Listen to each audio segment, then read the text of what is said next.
Okay, Fismes, Napoleon retreats. So here's where we are, and I think I'm calling it.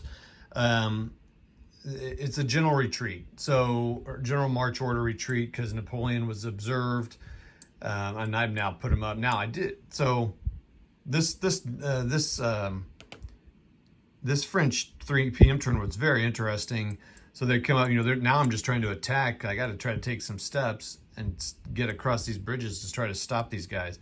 These guys have breached across this river, so they're going to crush into Fismes and really move like crazy up there. The thing is, these guys can really hold them off, and just with zones of control. And these guys got to quit getting out of command for the French side. But they came up, they fired some guns, made them retreat, which actually got them closer to their objective, which stinks. I did attack a bunch of units here. These guys actually, this stack of artillery fired across the lane here at Napoleon, and those guys made them retreat here. That was interesting. So they couldn't participate in the attack. So this stack here was here and attacked these guys, which was quite a unit. It was actually 1.5 to 1, 1 to 1.5, and I rolled really well, and they had to retreat, and then they advanced, so that was good. And then the leader was alone, so I actually got my first leader capture, or whatever. He's coming back, so I guess he's just a less of a leader. He'll come back one down, so he'll be a 1 morale. Great. So he won't move anything. And so that's all. They're all rushing around there, trying to get across the river, and then of course everyone's going to try to get off the map here. And they've got 1, 2, 3, 4 turns to get a bunch of dudes off the map. And victory points were counted on that, and all that kind of stuff. So let me just give you my thoughts on it. It's a fun series. I think I like the detail.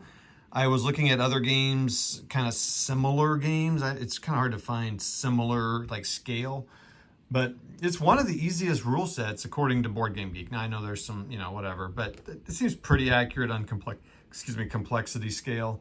I would be interested to know of other ones that are like this scale. I like this scale. I think, honestly, I think this is a little much for what I want for the period. There's a lot here. To me, it's like GCACW. There's a lot of things to do. I think there's a lot of tactics to do. I think there's a lot to happen here. You throw the cards in, that's going to throw random stuff going in. Your rolls for initiative are going to be different. So your game's always going to be different. I think that's cool. I love the maps. I think the details are great. I already started kind of understanding and learning a little bit of the history from it because Zucker knows what he's doing, it appears, which is pretty awesome. Beautiful counters. The rules are fairly straightforward. There's some little quirky things, and with this set, I think you're just missing some little things here. And I think I'm taking that into account in my judgment of it. It's kind of put together to get you going. It does that. I just think there's some little things like play aids. I think a little bit more precision could have been done on the intro set to make it a little bit more user friendly. But I get it. They have the stuff they made. They're able to make it, and it works. And it to me it was a great value. I got to play the game. I tested it. I enjoyed it.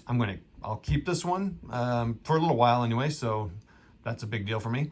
But I think I'm going to look for something else. I think what I'm going to try to do. I had that Waterloo game from C3I, and I gave it to Andrew. McMurray. I'm going to try getting it from him again to see if I might try that again. It seems similar scaled and easier. And I think for Napoleon, that's what I want. Because obviously World War II is my thing. And I kind of caught myself just kind of points going, okay, I'm done. Can we, because the tactics are so, to me, are deep enough in it that it requires a lot of thinking and a lot of good planning. And I don't know what the Waterloo game's like. I just need something a little bit more move and go. I was really considering the Commands and Colors Napoleonics, and that's cool, but that's very different. That's just kind of more, I don't know. I mean, it would be fun. I would enjoy it. I like those games, the Commands and Colors games, but I'm like, I kind of like having the maps. So if Waterloo works, great. If it doesn't, it's not that big a deal. So So my final verdict, if you want to try Napoleonics and you like the scale and you want a little simpler, this is a good one. I think it's great. And he's done a ton of research. The guy knows what he's talking about. There's a ton of games, ton of scenarios for it. And I think there's a few more coming out.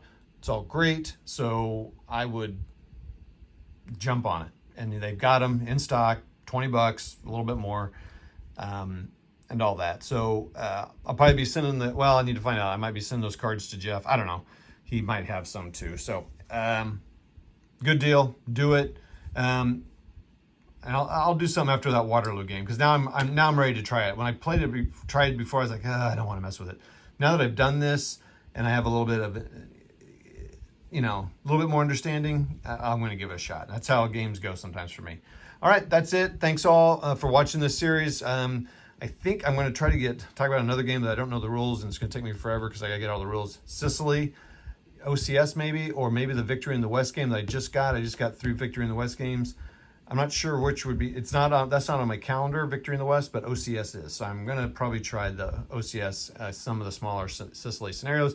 It is 80 years later, and it is July, and that's about when it took place. Well, it's not quite July yet, but you get what I'm saying. All right, goodbye.